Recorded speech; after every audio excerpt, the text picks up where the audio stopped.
Brett, welcome to the Victory Degree podcast. Thanks, Nick. Thanks for having me. If someone's clicked on this video, Brett, and they have no idea who you are, why should they stick around and listen to what you have to say? Well, listen, if they're interested in the mind, I love the mind. I'm a world-class former athlete and world-class coach these days, and I love kind of figuring out what are our limits, what are the human limits, and that could be physical, mental. And so if people are really interested in pushing their own boundaries and figuring out how to get the best out of themselves, this could be an interesting podcast. How do we begin to understand what our own limits are?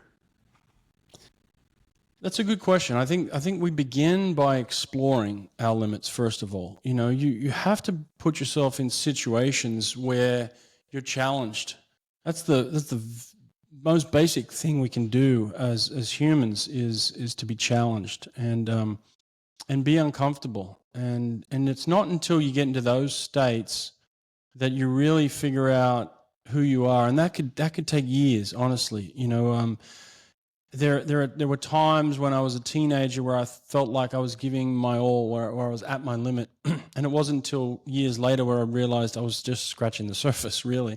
And honestly, we're probably still there now. You know, I'm still at the age of 50. I'm still trying to figure out what is the limits of human potential. We're still pushing boundaries. We're still getting faster. I'm a swim coach, and that's where my expertise is. And we continue to get faster in the pool. And you think to yourself, everybody knows who Michael Phelps is, and everybody knows what a mental giant he was. Michael Phelps doesn't hold a world record in swimming anymore. It's crazy to think that, you know, that this mental giant, who the most successful Olympian on earth, doesn't hold a world record in the pool. And that just goes to show that we are continuing to understand the limits of human potential and push beyond those limits and get faster. And that's really what gets me out of bed every day. That's unbelievable. I did not know that Michael Phelps does not hold a swimming record anymore.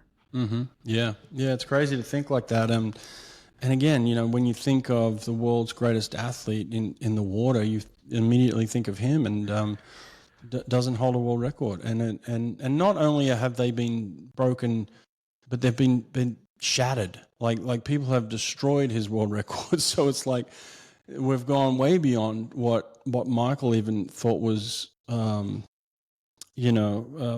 potential in his career, you know, and what the things he was doing, you know, had never been done before, and now we're way beyond that. What role do you think comparison plays in human performance? And I'll pair that question with a little bit of a fact, which blew my mind. A lot of things blow my mind, if you can't tell, but I read it in Alex Hutchinson's book, Endure, which I always recommend to people. It's on the science of endurance. It's absolutely fantastic. Alex is fantastic. He's devoted his life to researching endurance and just be in that field. And towards the end of the book, he has this part about how, if you look at the winning times in the Kentucky Derby for like the last 50 years, and I'm going to get the exact details off here, but the overarching takeaway stays the same.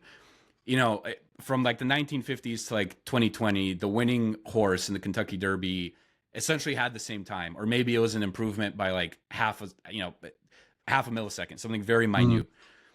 And Alex poses the question, like, how is that possible? How in 50 years or 70 years, these horses have not gone faster? And he tries to draw a parallel, or at least draw the conclusion that like horses are not aware enough, as humans are, to compare themselves to other horses or to compare themselves to other times. Right. And so if you look at, you know, Roger Bannister, first person to run a 4-minute mile, you know, people thought that was impossible, and then he did it. And now that's the norm. You know, when one person breaks that barrier, it's now, oh, we can all do it. Like, this is not some impossible feat. So I'm curious, like, when you look at expanding the limits of human performance, how important do you think comparison is as a factor in that, and how much it contributes to our ability to perform at some higher level that maybe we ourselves didn't think was possible?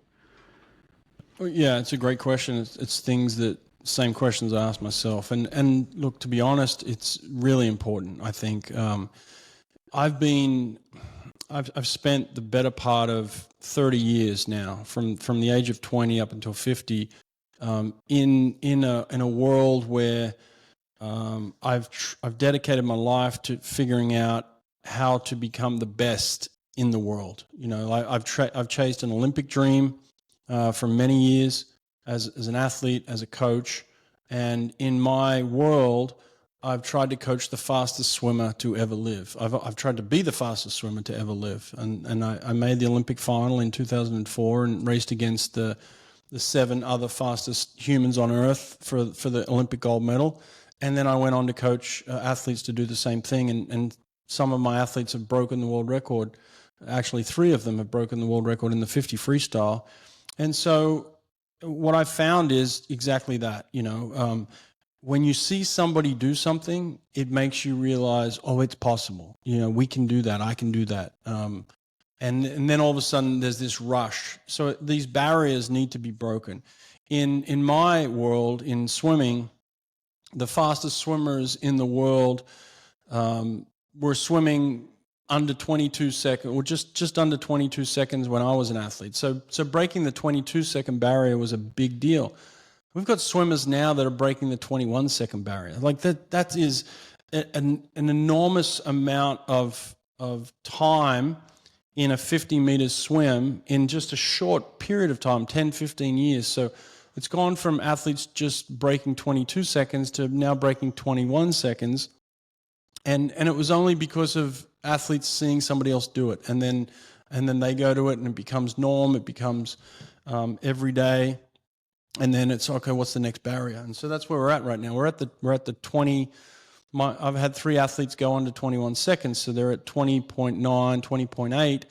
You know, in the next 15, 20 years, I'm looking to have an athlete go under 20 seconds. You know, so now we're talking about another full second leap, and that's monumental in itself, and it's crazy to even think like or speak like that, but it's not crazy to think like that, and that's how we have to think.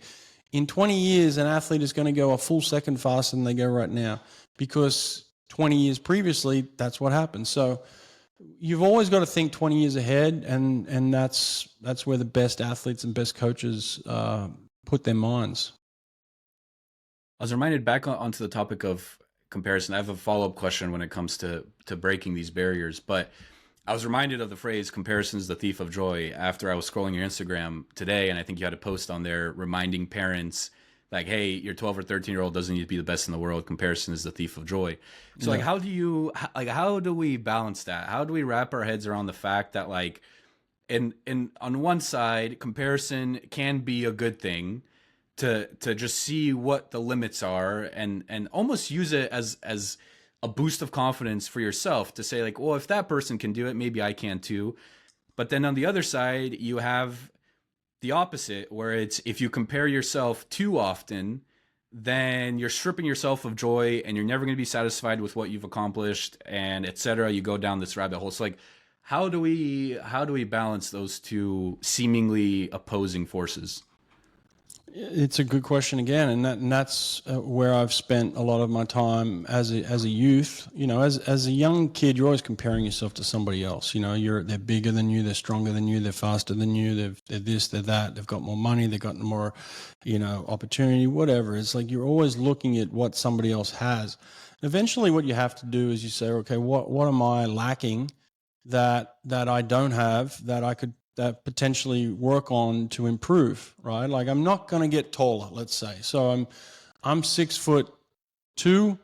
I'm never going to be 6'5". So there's no point in me comparing myself to a 6'5" man. But what could I do better than that 6'5" man that potentially I could improve on myself? That they might say, well, I can't do that because I'm not 6'2". So that's the way I kind of always, adjusted it in my mind. Was you're always going to have this spreadsheet of, you know, pluses and minuses, you know, positives, negatives, you know, things like that. And you've just got to balance that sheet out. And that's what I found in my own training is, okay, what could you do better? and that's ultimately what it comes down to. And then you've just got to say, well, that person has that, but I have this, and now I'm going to put myself up next to them, and the best man's going to win. That's where you just have to believe in yourself. Like, I'm going to beat that person no matter what. Even if on their balance sheet I think they've got more positives than negatives, I'm still going to believe that I can beat that person on any given day, because I don't know how they're going to wake up today. They might wake up and have a stomach ache, and I didn't factor that in. They might wake up and have a migraine, and I'm giving them credit for something I can see, but I can't feel what they're feeling. So I think that's the way I've always kind of balanced it out, is that what could you do better, first of all? How can you improve? How can you put yourself in a situation where you can be competitive? And then once you're competitive, back yourself. Like, just no matter what, put money on yourself. Put all your chips in the middle of the table and say, I'm here to win no matter what. And then, if you win or lose, there's always something to learn anyway, and you're going to stand up the next time and do it all over again, When we think about enhanced athletes, and I don't want to spend too much on this podcast kind of going into the enhanced games. If people are interested, we'll put links in the description. It's been talked about in other podcasts. It was enhanced.com. You can go find out all the information that you want. In real simple terms, just to kind of set the stage, right? Enhanced games, athletes are allowed to use performance enhancing drugs that are otherwise banned at, let's say, something like the Olympics. So when we look at these athletes who are quote unquote enhanced, the hypothesis, right, is that they're going to be a lot faster than those who are not enhanced. And so I'm curious, like, what kind of effect do you think that's going to have on athletics as a whole when we go into the whole comparison thing? If, let's say, someone who is not enhanced is seeing that someone who is enhanced is swimming, I don't know, let's say, 21 seconds or whatever it is, do you think that that's going to push that frontier as well? Like, does that make sense? Like, do you think it's going to push everyone together, or how do you think that's going to affect like overall athletics? I do. I really do. I think so. Ultimately, we only believe what we see generally, right? Like, so if you see somebody swimming fast, you believe that you can do it no matter what. You don't know what that person is doing. I don't know what that person is doing now. I can't tell you whether somebody's, completely clean or not clean, or what they're doing behind closed doors. But when I see a performance, it makes me believe that I can do it. And I think that will ultimately pull everybody up. I believe there will be athletes who watch the enhanced games and say, I can do that. I can swim that fast, and it'll have an effect on them in a really positive way. And then there'll be other athletes who say, I'm part of the enhanced games, and I'm doing things that I didn't think were possible. So yeah, it'll be exciting to see what how far we can push human limits and potential with the enhanced games. I had Dr. Aaron D'Souza, who is one of the co-founders of the Enhanced Games, on this podcast, one of my most recent guests. And towards the end of the podcast, we start talking about AI and just this idea that, listen, whether you like it or not, you have to embrace technology. If you go back into the early 2000s, those who did not embrace the internet were unfortunately left behind. Those who did, such as the Jeff Bezoses of the world, cashed in tremendously on this new technology. So Aaron's whole point was, listen, you got to embrace technology. AI is coming, whether you like it or not. Try to figure out how to best use it, right? Maximize productivity, efficiency, whatever you want to do, et cetera, et cetera. So I kind of took that as a blind trust, maybe too strong of a phrase. But certainly, again, embrace it or you're going to get left behind. Do you think that performance enhancing drugs are going to have a similar kind of ideology behind it once the enhanced games kicks off and people start seeing the results? Is it going to be one of those things where you either embrace the power of what these drugs can give you, or you kind of get left behind? Like, do you think we're going to get to that state? Yeah, look, there's two things I want to say about that. First of all, as a professional athlete for 7 years, I punished myself. Like I pushed my body so hard. And when I hear people say that it's dangerous, right? That performance enhancing drugs are dangerous, it's unhealthy. Everything I did in athletics was unhealthy. I woke up every day and said, I'm gonna destroy my body today. And that would make me mentally tougher. And that's what athletes are doing in every sport, every single day. You think it's healthy to play football? You think it's healthy to throw 100-mile-an-hour fastball, 100 times a day? Like nothing we do in athletics is healthy, And so this idea of health is one thing. But I will say this: I have met many people since joining the Enhanced Games who have dedicated their lives to understanding the science of performance enhancing drugs. Like I have met doctors and endocrinologists and cardiologists and all sorts of people who have dedicated their lives to understanding the human body and drugs and all sorts of things that can help us.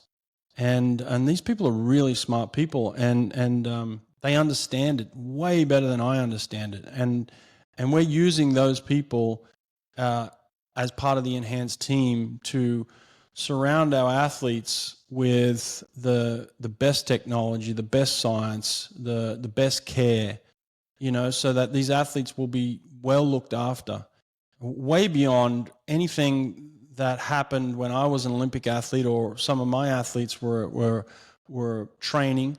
We didn't have this level of care and this level of understanding and these people around us that were going to monitor us and were focused on us and giving us the science and giving us their life's work to help us become better athletes. So basically what I'm saying here is that I'm more excited about the potential with the Enhanced Games of what it can do for athletes and their health than anything I've been associated with in the past. Do you think that we've done a huge disservice to a lot of athletes by not understanding the the health risks that are associated with some of the sports that these athletes shoot? I mean, swimming is an excellent example. Just you just mentioned it, right? The endless hours, the not only the mileage that you put on your body but on your mind as well, which a lot of people forget. Yeah. And I don't have statistics or facts to back this up. I do want to become smarter about it.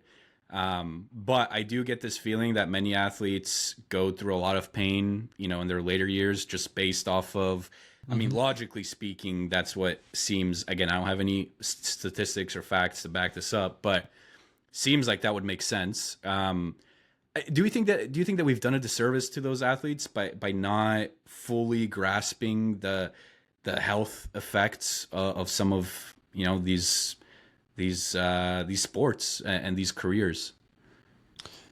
Yeah, I think. Look, I think that we can do things better, and that's why I've joined the Enhanced team. I think there's a better way to do it. I think there's a smarter way to do it. Look, who's to say that this particular drug should be banned and this one is okay? Like right now, for instance, I'll give you a simple example, right?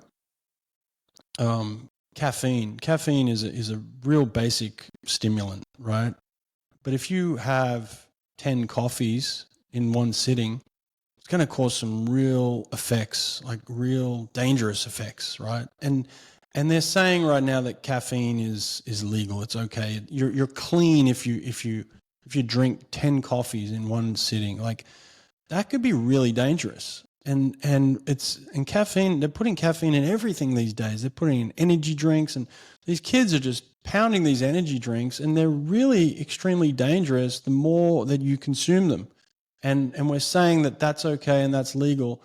And I just have a real problem with things like that where we draw this line between that's okay and this isn't okay. Well, what I want to do is I want to have an understanding of all of this stuff. I want to have a deep understanding of caffeine and what it can do to the human body and what it does for kids and why it's dangerous and why it should be regulated and monitored but I want to understand all of it.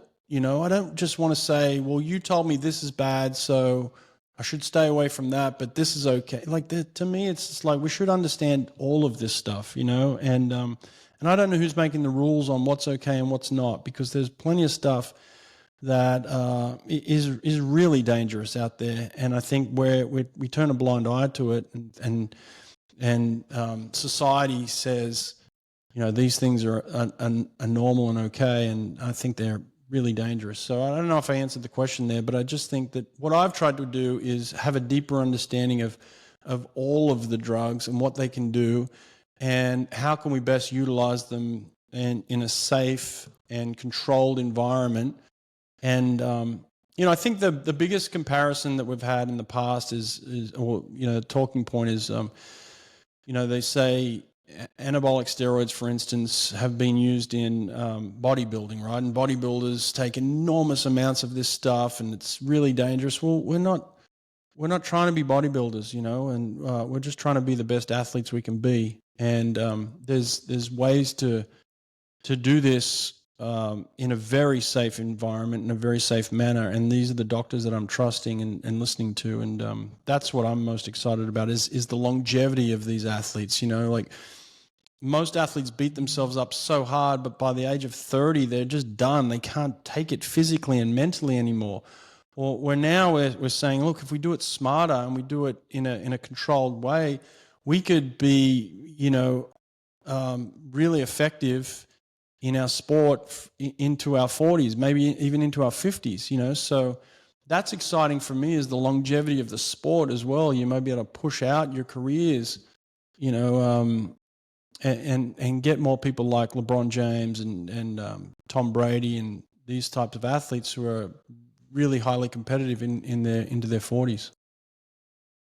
It's always surprised me. You just reminded me, like, if you look at like an NBA player over the age of 30, like that's considered old. Yeah. Like if a team is trying to trade for a 30 and plus overall player, they're like, oh well, he's nearing the end of his career. Well, what about his contract? Like, is he worth the money? But it's crazy because isn't like the peak, doesn't peak male athleticism happen at like the age of 32 or something like that?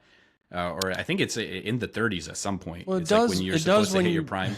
It does when you beat yourself up and don't look after yourself, and Right. and don't have science that helps you, extend your careers.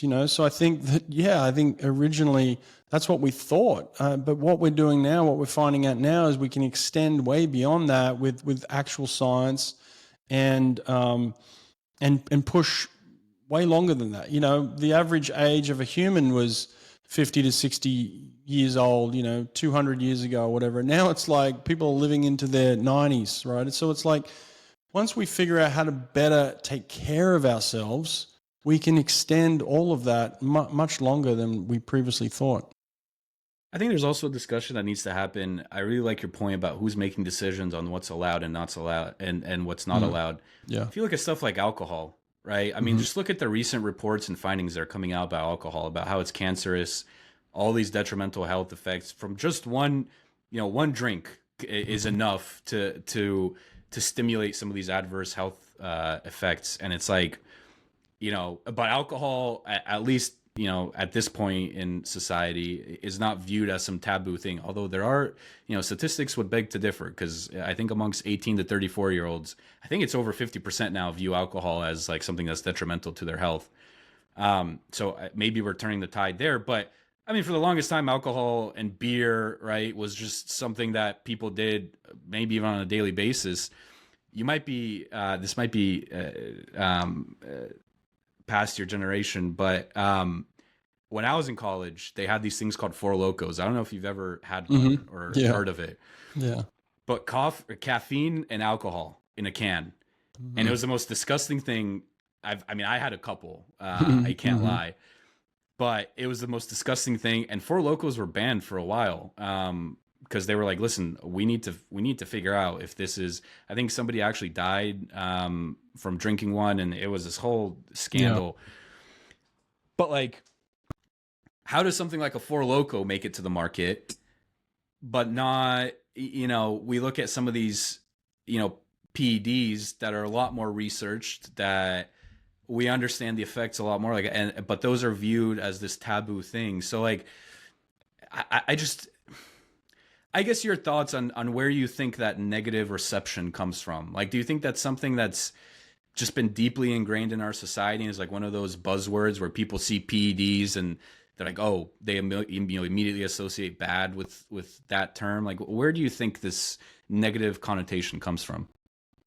Well, I think that I think that society has made money off tobacco and alcohol and caffeine, and so when it's in our lifestyle and people are making billions of dollars off it, then it becomes acceptable. We make it acceptable. I mean, alcohol's killed more people and destroyed more lives and families than any drug out there. So it had a major effect on my family. My grandparents were both severe alcoholics, and it had a very dramatic effect on our family. So alcohol, I know it very, very well, and it's extremely dangerous. So, look, I think the bottom line is there needs to be education out there. There needs to be understanding, and there needs to be controls. And that's what we have at the Enhanced Games. Is we have a set of controls, and there are people around us that are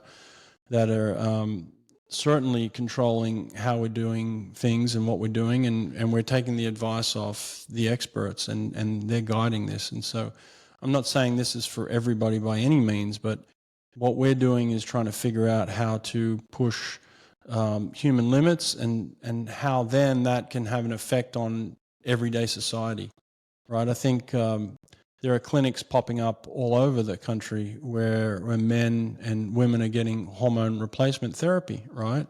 And it's having a very dramatic and positive effect on people. So there needs to be more education, more study, and more learning, and that's ultimately what we want to be part of as well. Just to kind of tie some of the loose ends with the alcohol consumption, I have a graph here pulled up from the New York, was this Gallup poll? This is from 2023. So, these statistics may have even shifted further from then. But the question was, do you have occasion to use alcoholic beverages such as liquor, wine, or beer, or are you a total abstainer? So this is percentage of people who say yes, they do drink. Amongst 18 to 34-year-olds, it is 62%. Down from 75 in 2001. So 13-point difference there. And what's interesting is that young adults, 18 to 34, are drinking at the same, I guess, pace, if you want to say, as elderly people, which obviously elderly people have some of the lowest drinking rates because they understand it's bad for you. But what's interesting is people over the age of 55 have actually their percentage of people who drink over the age of 55 has increased. So maybe just a generational kind of a defining generational, gap in how alcohol is viewed. Yeah. Yeah, and look, I have teenage girls, and my biggest worry is the use of vapes these days. Everybody's vaping, and that's okay. Like, for some reason, that's socially acceptable, to vape, and it's terrible. It's horrible, and we're just turning a blind eye to this. And so, there are a lot of things in society that we should be far more worried about than anything that we're doing at the Enhanced Games. That's for sure. I agree, and that was my takeaway from my conversation with Aaron as well. I think a lot of people, if you come at it from an outsider's perspective, and if you're not really knowledgeable about what you guys are doing and the safety measures that you're taking and just how the entire ecosystem that you've really built out around this, listen, at first glance, I'll totally admit, I was like, what the hell are these guys doing? Yeah. I was like, this is kind of cool, right? Like, it's cool to see. Like, yeah, I'd love to see what someone on steroids could do in the swimming pool or on the racetrack.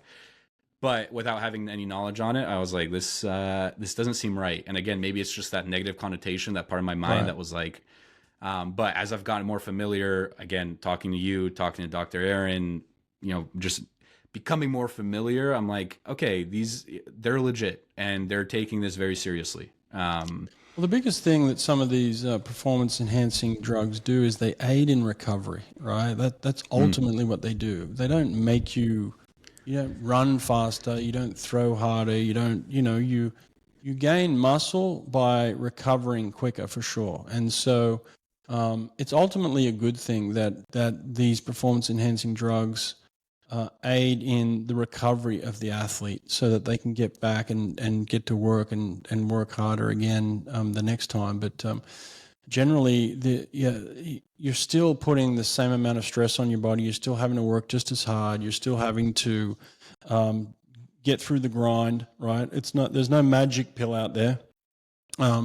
You still have to do the work, and it's intense.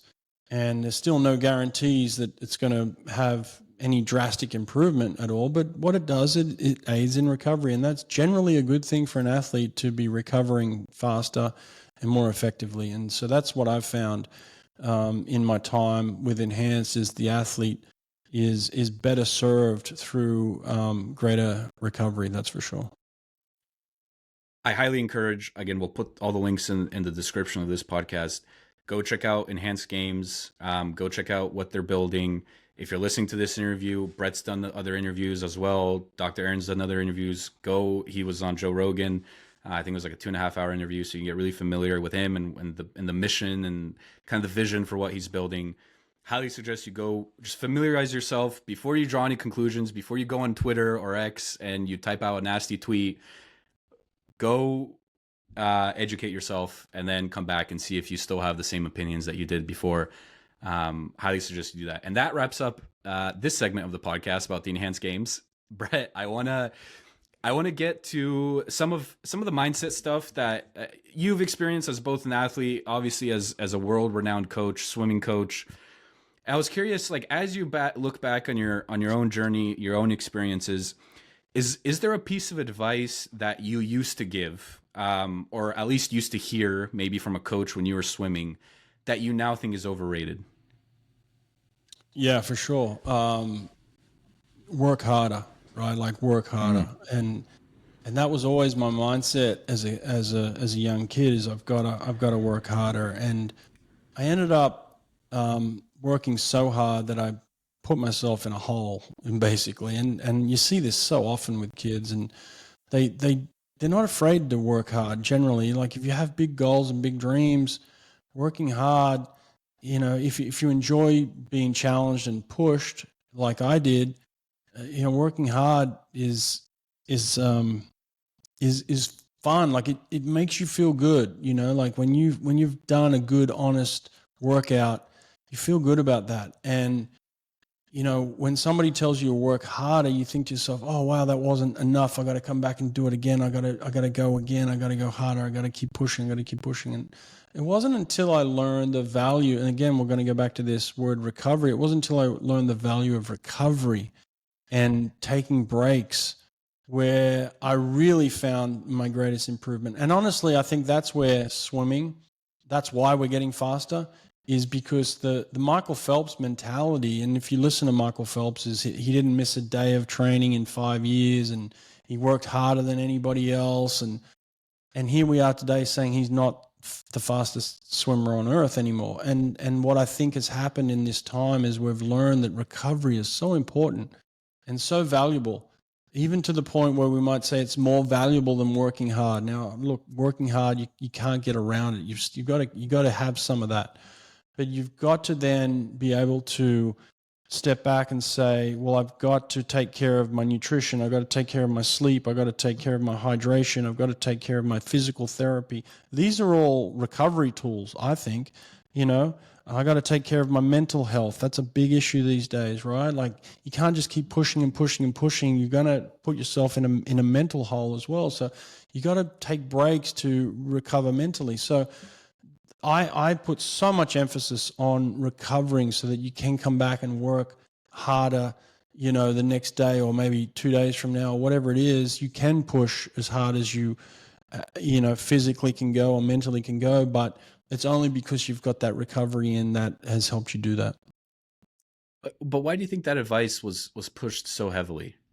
It was the 80s, man. Like it was in swimming for sure. It was like who can do the most, who can work the hardest, who can go the longest.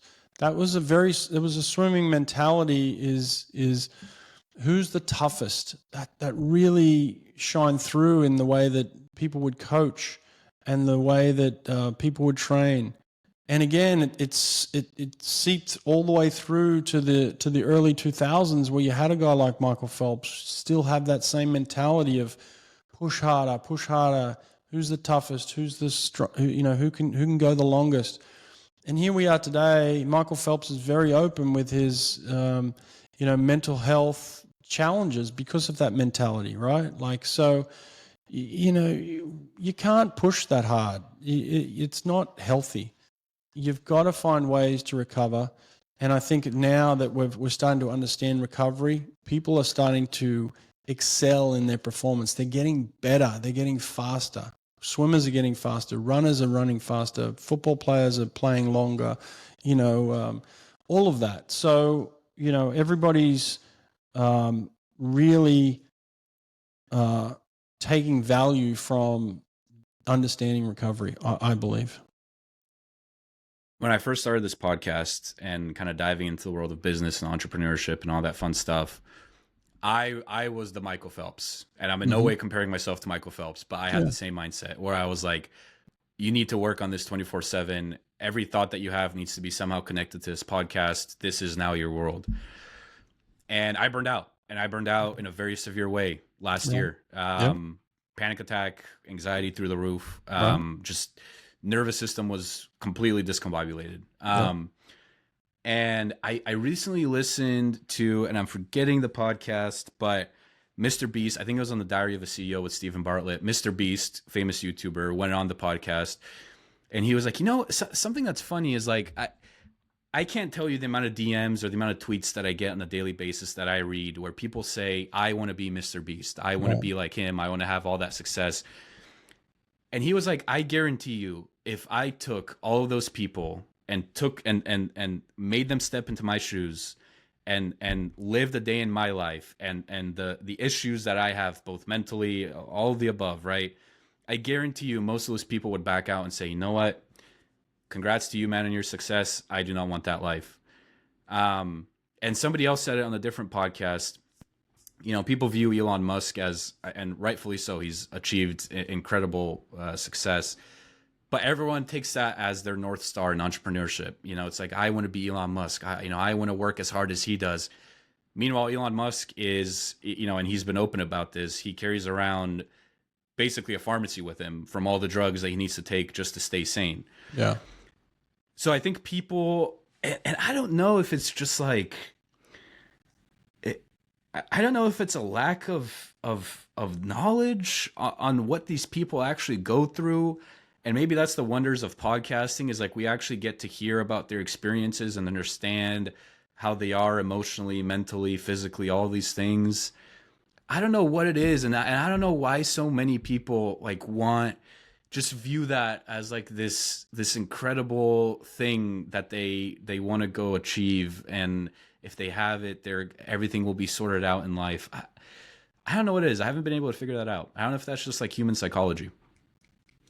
Yeah, look, I think hopefully we all want to be good at something, but there is a level of dedication that comes. And, I'll pull back a little bit on me saying that hard work is not important, right? Because if I look at the recovery side of it, that to me is hard work, right? Like it's all put in together. So ultimately what I am is obsessed with being the best either swimmer or best coach I can possibly be. I don't spend my time doing 20 different things. I spend my time being really good at one thing. I really do. Like I spend a lot of my time understanding how I can be the best coach right now. Before this, I spent a lot of time understanding how I could be the fastest swimmer in the world. Now I spend a lot of time, how can I coach the fastest swimmers in the world? So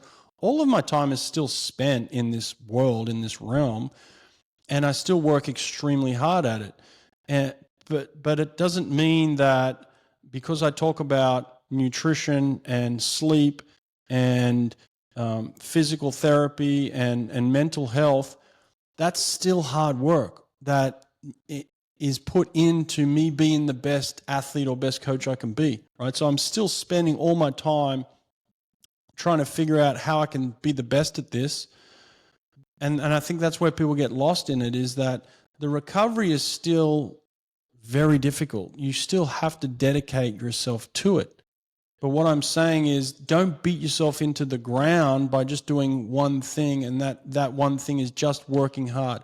Work hard at also knowing that, hey, it's important that I'm in bed by 9 o'clock and I get 8 hours sleep. That's part of working hard for me. That's part of dedication. That's part of my obsession, is no matter what's going on, I'm going to be in bed at 9 o'clock. And I don't care what you say, or if you make fun of me, or you're going to do that or that.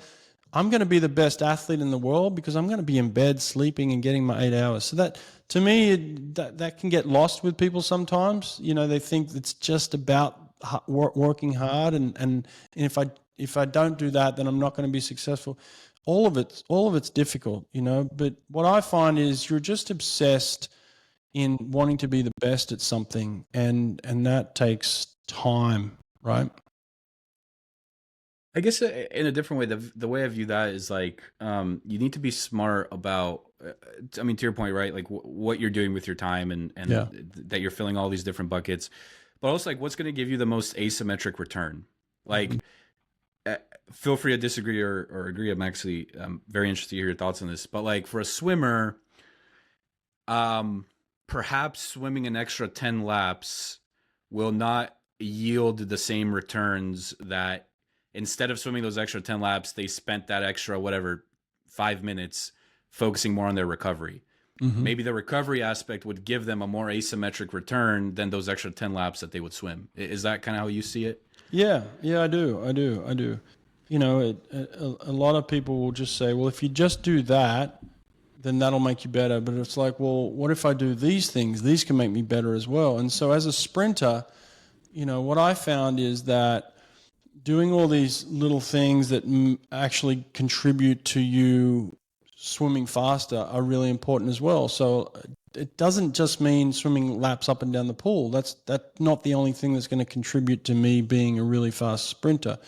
It may mean that I've got to get out and work on my flexibility, you know, or my mobility. You know, I need to be really mobile to be a fast sprinter. Or I might need to spend an extra 10 minutes in the gym, or I might need to spend an extra 10 minutes preparing a healthy meal. You know, so it's like wherever your time is best spent to add value to the overall, you know, effect of what you're trying to achieve, then that's where you need to spend your time.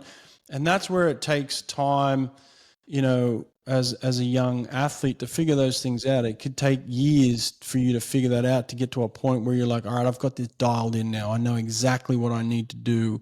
You know, those things can be trial and error. And it may take, you know, some disappointment, some failures to get through that. So I couldn't just say like, all right, here's a blueprint for an 18-year-old. Just do this and you'll be successful. You've got to figure some things out yourself, you know, individually, and that can take time. Some guy tweeted the other day, he was like, you need to view yourself as a lab rat, and you're constantly running these different experiments on yourself. Yeah. Maybe one night, you know, get 3 hours of sleep, see how you react to that. Another night, get 10 hours of sleep, see how you react to that. Right. Maybe one day eat just protein. How do you feel? Maybe carb heavy. Do all these different experiments to figure out like what combination of food, sleep, exercise, routine, when you add all that together, like what is the winning combination?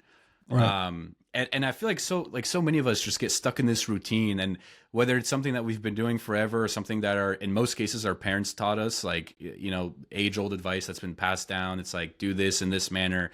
We get stuck in these routines, and we never get out of our comfort zone and try these different things and just see how do we react to that. So that's something that I've been trying to do recently, is like, you know, I usually try to get 8 hours of sleep, but maybe I'd feel a lot better if I got 6. I don't know. Or maybe I'd feel a lot better if I got 10. So you're constantly running these experiments. Yeah, and that was the exciting thing for me with the enhancements, is like I felt like I've spent a good part of my life understanding one side of athletics, and now this opens up a whole new world and realm for me to try and understand that and see where this goes, and I'm not going to use this, my athletes or myself as some experiment. I'm going to use people that have been in the field for many, many years who understand it to say, all right, how can we learn from you, and what can we put into our program that's going to add value as well. So yeah, that's really exciting for me, is this whole new world of science that we can put into our performance, which is ultimately going to make us better. I want to talk about mental toughness and mental fatigue. We've mentioned it a couple times thus far. I had Dr. Jim Lair on the podcast, and he is a very famous tennis coach, worked with some of the best down here in Sarasota and Florida. And one really famous exercise that he's done that I've talked about extensively on this podcast, but I always bring it up because I just love this story. He would tape a microphone to his tennis players, because tennis, much like swimming, you're out there by yourself. When you're competing, you don't have a coach to tell you or guide you. Like, it's just you in the pool. In the case of a tennis player, just you in the court. And a lot of tennis players struggle with self-talk. As someone who plays tennis recreationally, I can tell you it's a big struggle. I'll miss a shot and I'll be like, you dumbass, you suck, like you're terrible. And so what Dr. Jim Lair did is he put a microphone on his player's shirt, and he said, everything that you think of during a match, just say it out loud. Whatever it is, don't think twice. Whatever word you say it out loud. And he would obviously record them. And then after the match, he would play back the recording to his players. And without fail, like, they could not believe that was them saying those things during that match. Like, they thought that he had altered or put in different audio tracks to mess with them. They were like, wow, like, I can't believe that's me, that I was saying those things. Like, and again, pick your curse word, pick whatever negative self-talk you want to have. You suck, you're the worst, you're terrible, all of those things. And I think a lot of us carry that with us on a day-to-day basis. But we don't notice it because it's sometimes it's subconscious, but even the times that we consciously think about it, we don't pay much attention to it. You're like, oh, it's just, there's just me being negative again. Did you struggle with negative self-talk? Like, how did you, and if you did, like, how did you kind of overcome it? Do you still struggle with it? Just your general thoughts on negative self-talk. Well, why did you mention that the athletes that he recorded all had negative self-talk? Why didn't you mention that some of them spoke very positively? Because the overwhelming majority of them spoke very negatively, right? Like that's what we do as humans, right? It's a very natural human trait, is to put ourselves down, to be negative to ourselves. So like, when you ask me, did you experience that? I think we all do, right? Like, I think it's very normal and very natural for us to have doubt and manifest that. And so, yes, I experienced that myself, and I've had athletes that have had experienced that. And I've run social experiments myself as well. I really like that one where you tape the recorded to yourself. That's outstanding. But I'll give you an example of something that I did. I ran an experiment at the Olympic Games in 2008. We were in Beijing, and I was with the Brazilian team, and one of my athletes was trying to win the 50 freestyle. He was a young athlete, 21 years old, first time at the Olympics. And he was going through this. He was experiencing this negative self-talk, when he got to the village, and it was kind of overwhelming. It was his first time there, so he was being very outwardly negative, and it was really draining on me as the coach. I was like, oh God, how can I help him with this? How can I overcome this? And so I decided to run a social experiment and see how it would go. And so the Brazilian team actually gave us this really big, thick winter jacket for some reason. It was the Summer Olympics, but they gave us a winter jacket. And so I thought to myself, I'm gonna put this winter jacket on and see if I can convince myself that I'm cold It was a crazy experiment. But what I decided, I was going to do this in front of him, and I wasn't going to tell him that I was running this experiment. I was just going to run an experiment on myself and see if I could just overcome my own self-thoughts in front of him. And so we got on the bus at the Olympic Village, and we were headed towards the pool, and it was about a 30-minute drive, and the bus was packed. And it was the middle of summer in Beijing, and it was 110 degrees outside. I mean, it was hot as hell, really humid.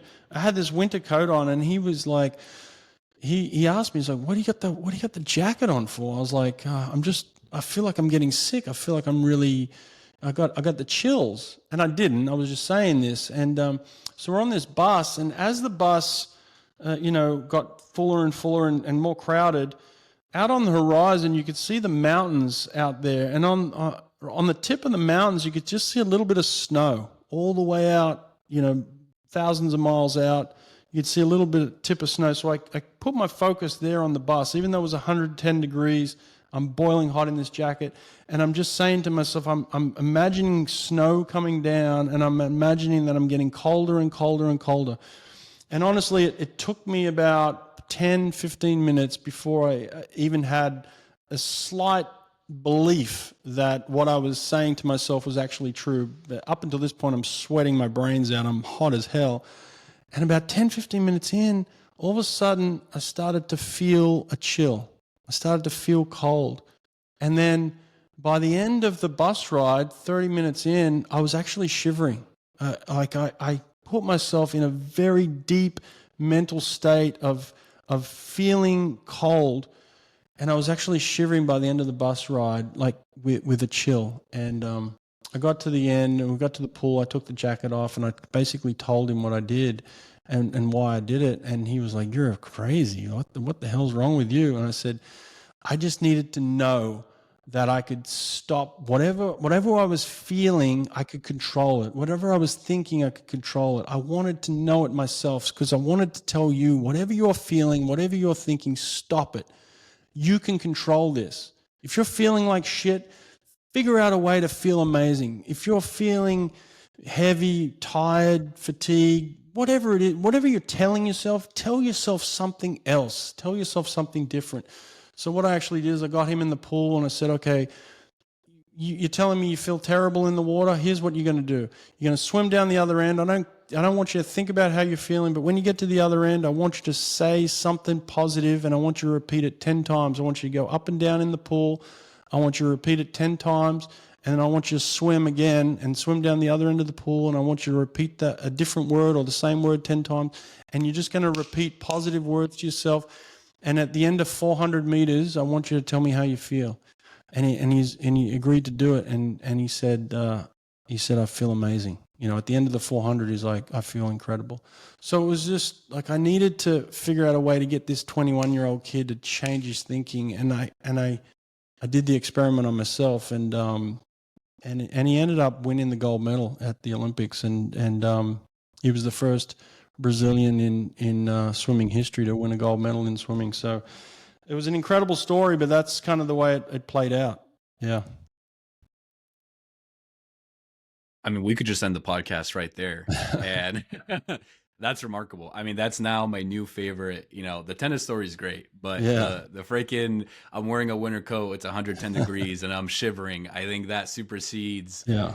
That's going to be my next annoying story. I think I'm going to just keep a collection of these, like, quote unquote, stories I keep repeating on the podcast that people probably get sick and tired of. But wow. Man, it's a true story too. Like if I had to just do it myself, I had to figure it out. Right. I couldn't just tell him to do it. I had to be like, "No, I'm going to try this myself." And I was just so sick of hearing him talk negatively. I've got to figure out a way to convince him that there's another way. And that was the only way I knew how to do it at the time. And it had a really positive effect, I mean, just speaks. So first of all, it speaks to the power of the brain, right? Yeah, totally. Second of all, like I always hear, people will talk about manifestation, and I think a lot of people, when they hear the word manifestation, they think it's some woo-woo dark magic, or not dark magic, like pixie dust that flows around, and all you have to do is believe, and you'll get what you've always dreamed of. And I've been struggling with the concept of manifestation because I'm like, what does it truly mean to manifest something? Like sure, I could sit here and sit on this chair and be like, I'm going to be the number one podcast in the world someday. But if I don't do anything about it, then nothing's going to happen. I mean, you have to pair the manifestation with some of the concepts that we talked about, the hard work, the smart work, and all that stuff. So it all kind of comes together. But this idea that you can just believe in something, assuming again that you have the hard work to pair with it and all these other boxes are checked, it's still so foreign to me. Maybe I need to do one of these exercises that like you did, to convince myself that sometimes it is just as I say the word simple. It certainly is not simple, but as straightforward as just believing in your own ability.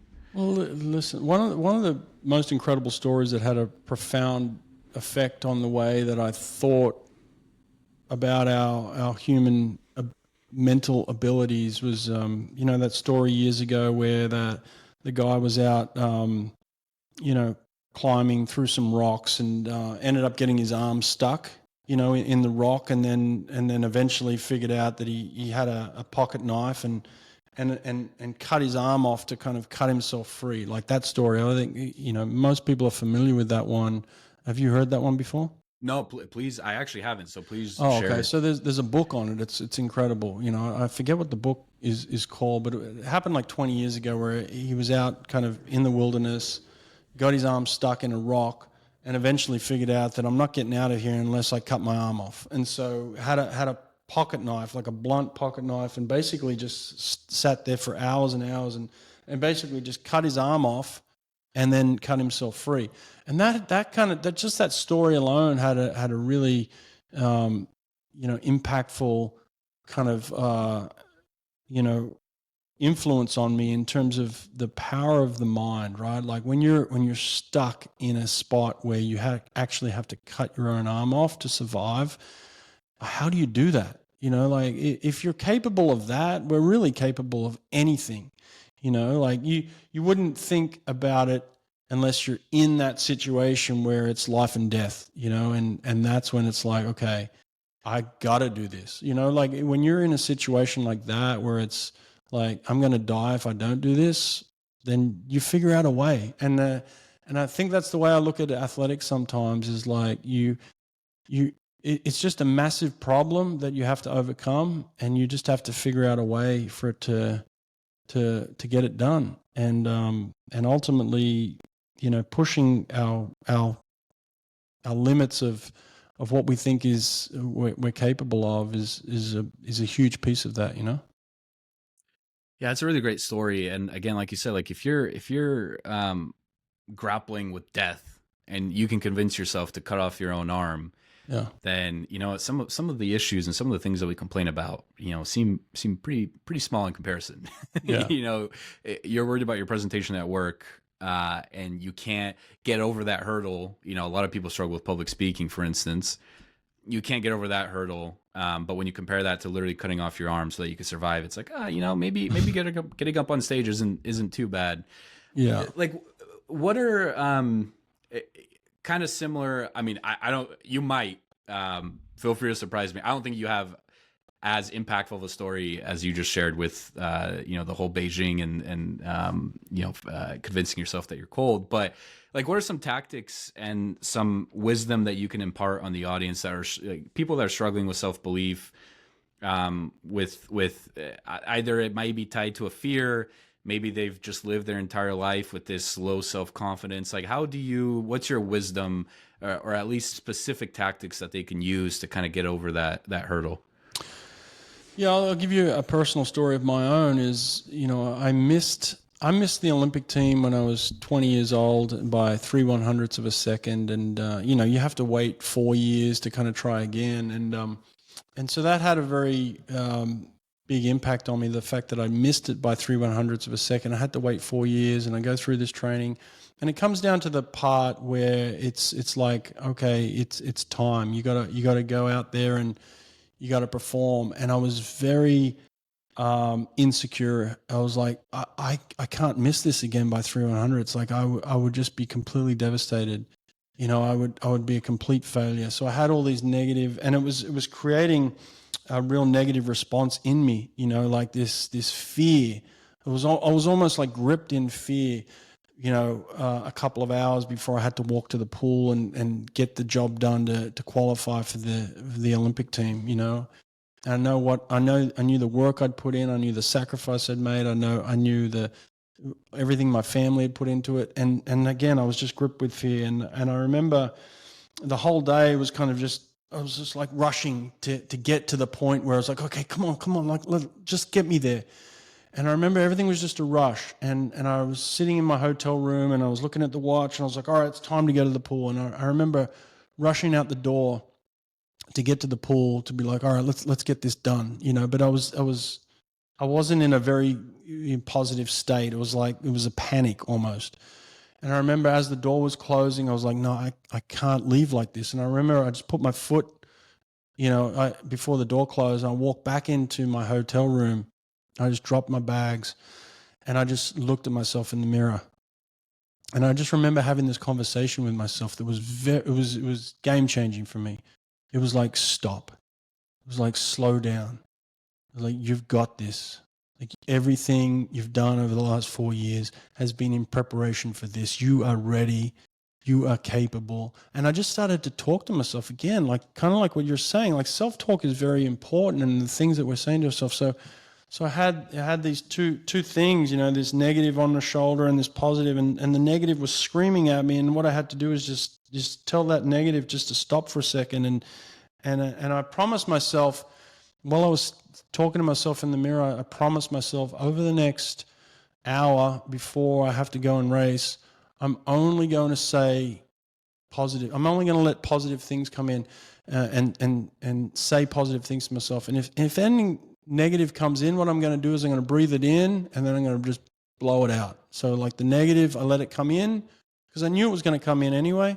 And then I just took a deep breath and blew it out. And then I just reinforced some positive back into myself. And by the time I stood up behind the blocks, I was just very relaxed and very confident and very capable. And so it just took that fear away from me, and it's a very tough thing to do, to take control of your own emotions. But I think it can be really effective when you just give yourself that permission to do it, I have a Conor McGregor quote. I love Conor McGregor. I love early Conor McGregor. I don't know about late Conor McGregor. Oh, present day. I think this is from early Conor McGregor. Yeah. He says, at the end of the day, you got to feel some way. Yeah. So why not feel unbeatable? Why not feel untouchable? Right. Yeah, it's one of my favorite quotes. I use it all the time too, and I love it. And it's so true, right? Like you're going to feel a certain way. You're either going to feel like you can't do it, which most of us have those doubts, or you're going to tell yourself you can do it. And both of those things you have to repeat over and over again until it kind of manifests in you. If you're repeating, I can't do it, you're going to have a very visceral response to that. You're going to sweat. You're going to feel weak. If you over and over tell yourself, I'm capable of, all of a sudden you feel strong and you feel like you're very much in control. And so you've got to repeat those things over and over again. It's just not, you don't just say it once. It's got to be something that just continues on a loop. And that negative will still try and slide in there, and you just got to slide it out and then loop again that positive. So it is a skill. It is an exercise that you've got to practice, I believe. But when you get a hold of it, you feel like you've found the Holy Grail. You're like, I've got it. Like that's it. I can use that again. I can use that next time. And it's something that you just got to train over and over again. I have another, I think I paraphrased this, but it's from Sean Purry, who is an entrepreneur. He has the My First Million podcast. And he talks about this, he just talks about minimal belief and how a lot of people don't believe in themselves, everything that we just touched on. And he says, minimal belief leads to minimal action, which leads to minimal results, which reinforced your minimal belief. This is the vicious cycle. Yeah. So, and I think once I heard that, again, mind blown, as it has been multiple times today. And it was like, that explains so much, because anytime I've had minimal belief in myself about something, it's resulted in me taking minimal action, which has then resulted in me achieving a minimal result, which then reinforces the fact that it's like, oh yeah, like what were you thinking? Of course you can't do this. But it all starts, like, the root of all that is the initial minimal belief that you have in yourself. And then Yeah. you're just stuck on this almost a self-fulfilling prophecy and this endless, circle of death where you're just going through the motions and you're like, all right, here's another unfamiliar scenario. What do we usually do in this scenario? Oh yeah, we have minimal self-belief, and then yada yada yada, and then you're stuck in that cycle. Well, I say that you've got to be delusional. You've got to have a delusional belief in yourself, because ultimately, look, if I was to look around at the people I'm competing against, I'm not special. I'm not better than them in any way. I've got two arms and two legs just like them. And when you look around and you think to yourself, well, how am I going to end up on top? How am I going to be the best? How am I going to be number one? When you look around a room of all these people that you're competing against, and you see that there's nothing about you that's special, you've got to then have this delusional belief that there's something special about you. That you've done something special, that you've got some ability that they don't have, or you just outright believe that you're better than them, and in a way, like I said, it has to be delusional. And so, like, for me, in the space that I live, where I'm trying to be the best in the world and my athletes are trying to be the best in the world, I have to get them to be delusional, to make them think that there's something special about them that nobody else has or nobody else has done in the past. And so it's an interesting world to live in, but when you're there, you realize that we're all capable of that. We really are. Like, every single one of us is capable of that delusional belief. It's just the ones that embrace it that end up having the most success. Well, and I'm sure as well through your experience, like a lot of us view these athletes as these, superhuman, and in many aspects they are superhuman. Like some of the things that these guys are doing. I mean, you brought up Tom Brady, LeBron James at the beginning. NBA and NFL are I just that's my sweet spot. But like LeBron playing into his 40s, Tom Brady doing what he did, at the age of 44, 45, it just remarkable. But like we view a lot of these athletes and like we think like, oh, they have it all figured out. Like they've got it going on. They have this self-belief.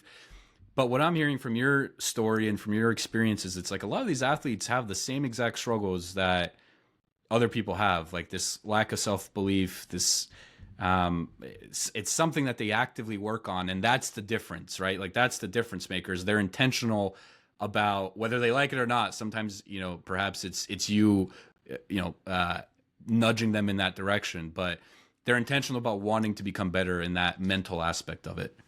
Yeah, well, a lot of the times when I listen to Tom Brady or LeBron, especially Tom, who's been a lot more open now after his career is over, like a lot of the things he says is delusional belief. Like he would sit on the bench and they'd be, 17 points behind, and he'd be telling everybody on the bench, we're going to win this game. We're coming back. It's just like, it's just that belief. And like guys are looking at him like, he's crazy. What's he talking about? We're getting killed right now. And he's just sitting there believing wholeheartedly. Now, I'm sure he has doubts, but he's not going to let anyone see that. And he's probably at some point push those doubts out where he's not even listening to that anymore. Like he's not even hearing that in himself, And so that's where people are like, he's crazy, because he's pushed it out and he's not feeling what they're feeling. He's feeling something completely different, which is delusional. And yet that helps him overcome. It helps him, become better.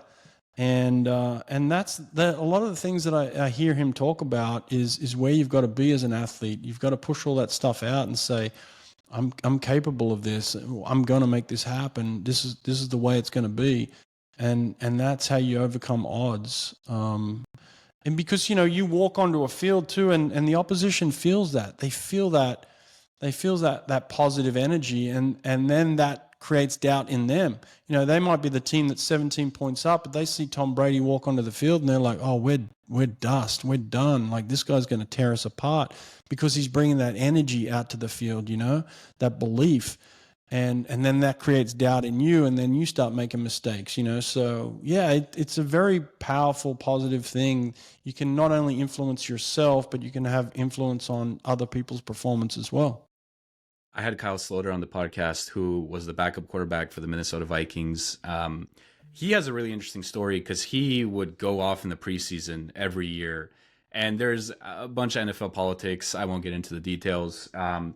But he talks about this delusional self-belief. He actually brought it up on the podcast. And he was like, I believe in myself so much. I'm so delusional that if you were to tell me, hey, Nick, your team is down 3 right now, I get that Tom Brady's great. I get that Patrick Mahomes is great. I'm choosing me. If I need to lead a drive, a touchdown, game-winning drive, I will choose me 10 out of 10 times over Tom Brady, over Patrick Mahomes. Insert your favorite quarterback. And people will say that, and they'll be like, okay, cool, man. Like I'm gonna take Tom Brady. I'm gonna take Patrick Mahomes. Mm-hmm. But just the amount of self-belief that he has is so respectable, and is ties everything that we've talked about, right? Like this idea that, listen, I'm the freaking best, man, and you put me in a room with anyone, and I'm the best there is. Well, here's the reality of that is like Tom Brady's better than you, and I raced many athletes that are better than me. Not many, but I raced a few that were certainly better than me on any particular day, right? If you race them 10 times, they got 10 chances they're going to beat you. But what that does, what he's doing, and what I did at times is you give yourself a shot. Like if you don't have any belief, if you don't have any delusion, Tom Brady's going to beat you 10 out of 10 times. But if you are delusional and you do have belief, then you're going to get him one time. You're going to get him, right? And then people are going to remember that is that you're the athlete that beat Tom Brady once, or you beat. And so there are athletes with talent. Like LeBron has an incredible amount of talent. But if you play LeBron 10 times and you have that belief, you might beat him 1 or 2 times. And that's the thing that's going to be remembered. And that's the thing where you're going to realize you can beat anybody. You're not going to beat them all the time. That's not the reality, but you'll never beat them if you don't ever have that delusion that you can. And that's the key that I found, is that I'm not the greatest athlete. I'm not the fastest swimmer in history, but I swam in the Olympic final is because I did have that delusional belief that I was better than most of the guys that I was racing against. And that put me in a position to then, swim above what people thought I was capable of. I mean, I draw the same parallel with content. Obviously, 2 very different worlds. But if you don't have belief in what you're doing, whether it's a podcast, whether you're creating other types of content, like you'll never have that one piece of content that changes everything. Right.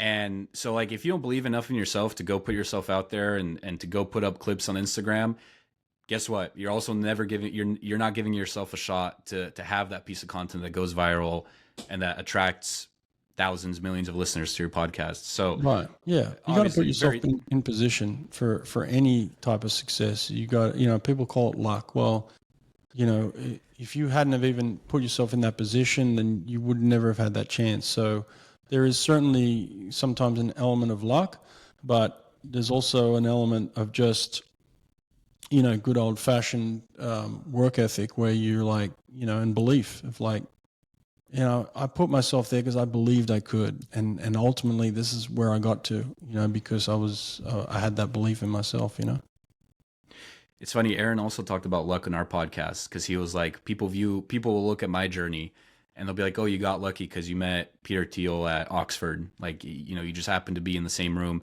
And he was like, yeah, you could look at it that way. Or you could also look at it from the perspective of, I worked my ass off to get into Oxford, to put myself in that room, to put myself in those situations, to then be able to get lucky. Right. Listen, if you don't shoot the puck on goal, let me tell you something. The puck's not going into the goal. It's a crazy concept. But if you don't shoot the puck, it ain't going in. But if you do shoot the puck, you're giving yourself a shot for it to go in. Right. No, I agree 100%. You gotta have belief in yourself. You got to put yourself in positions, and then luck will find you. Brett, 2 more questions, and I'll let you go.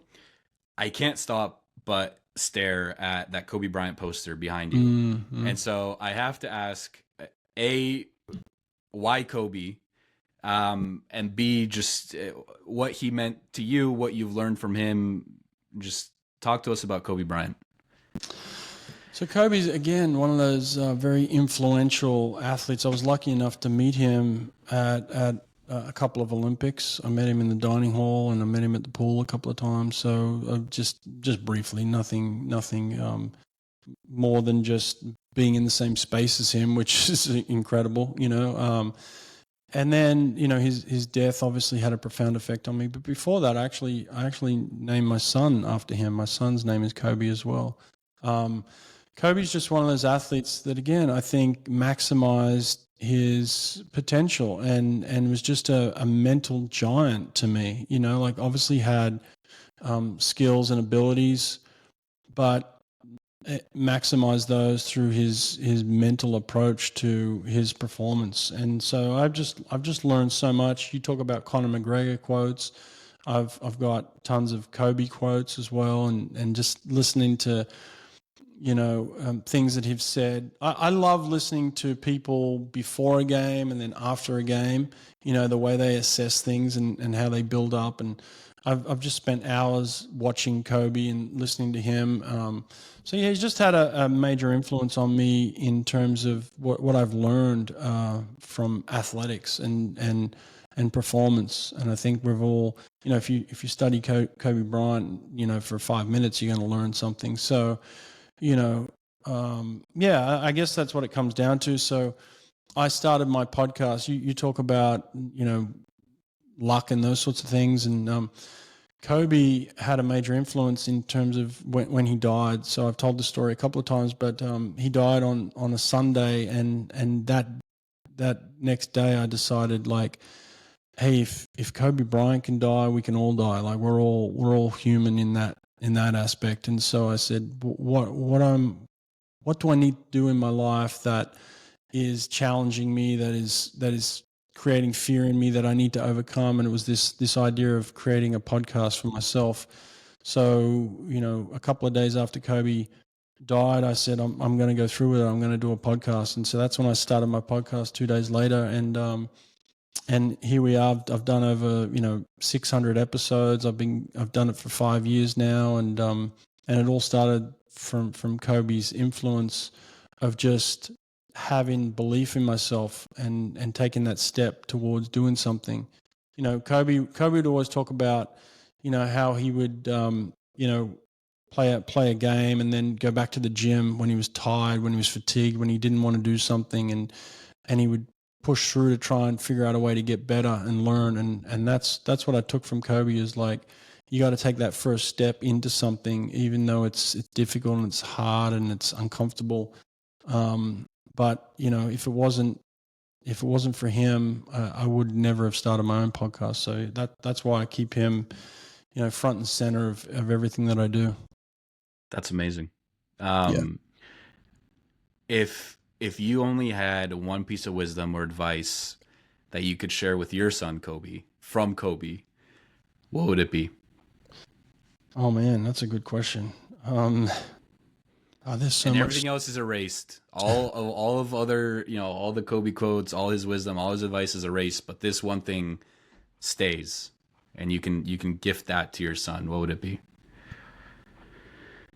I mean, look. Apart from anything that he said, it's more of his action, of what he's done, of what he did, and that was just to compete.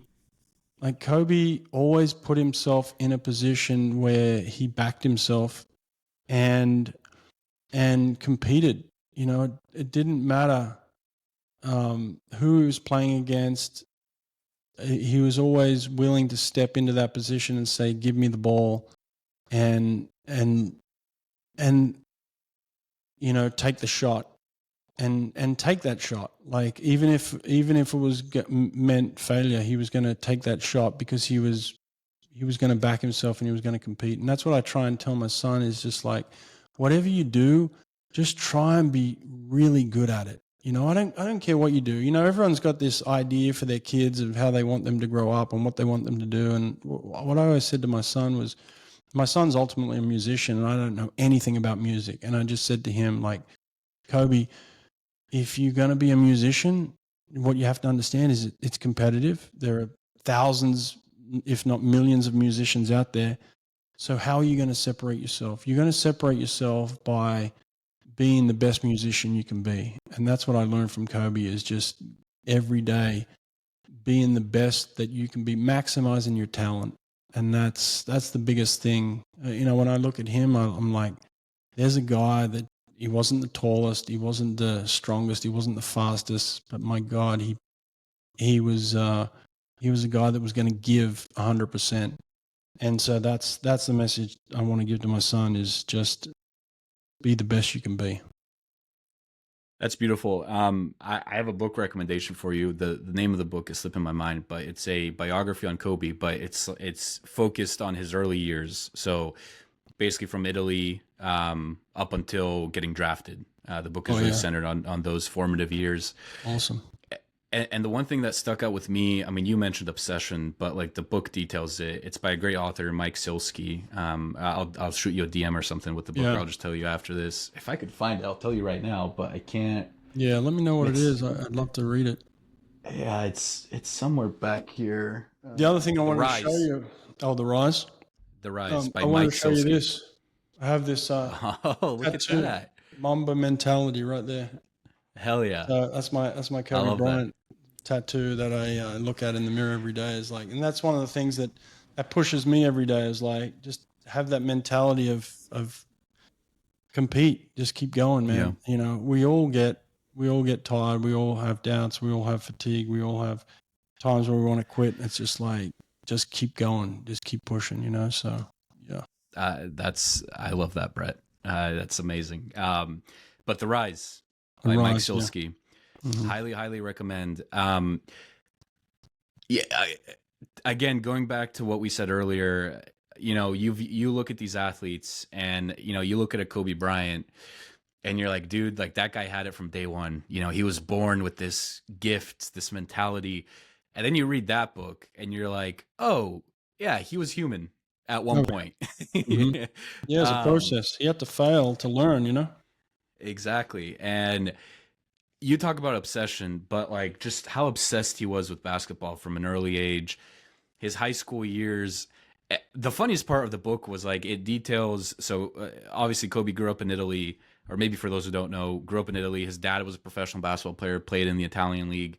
They moved to Philadelphia, and it's like his first couple days in high school, and he is like not fitting in at all. Like he's, you know, this African-American kid, and there's a stereotype around African-American kids, how they're supposed to act, what they're supposed to look like, all these things.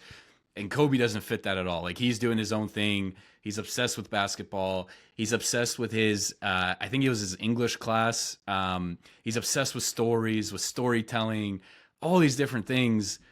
Growing up in Italy, very different customs, very different traditions. Again, like not into just the Philly suburbs. I get goosebumps just like thinking about his story, because like you said, it's a story of trial and error. It's a story of obsession. It's a story of failure. It's everything you'd want in a hero's journey. Honestly, that is the life and story of Kobe Bryant. Yeah, absolutely. And there's so much to learn from people like that who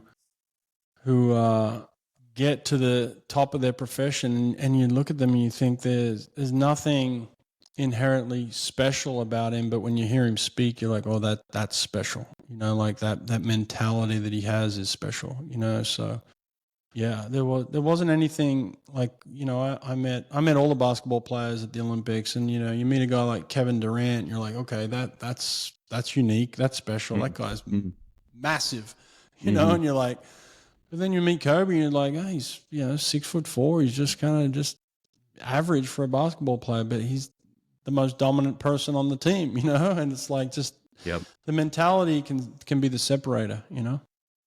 I love that. I was gonna say something else, but the one other thing, and I promise I'll let you go after this.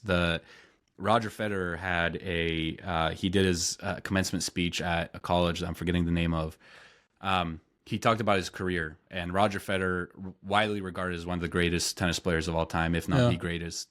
A lot of debate there. I'm a big Djokovic guy. I have Serbian heritage, so that's where my that's where I'm at. But obviously Federer, very special talent. But anyways, in his speech, he was like, listen, a lot of us chase perfection. One thing I've come to realize is perfection is not attainable.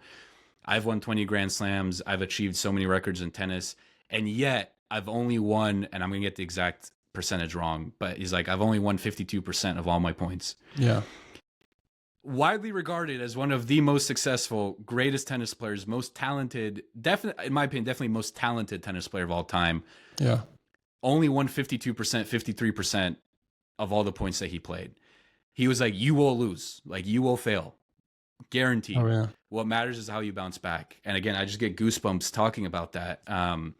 Because it's such a profound statistic, and it's what so many people get wrong about chasing success is like, oh yeah, this is going to be a straight linear path, no bumps or bruises along the way, and I'll get there in no time. It's anything but that.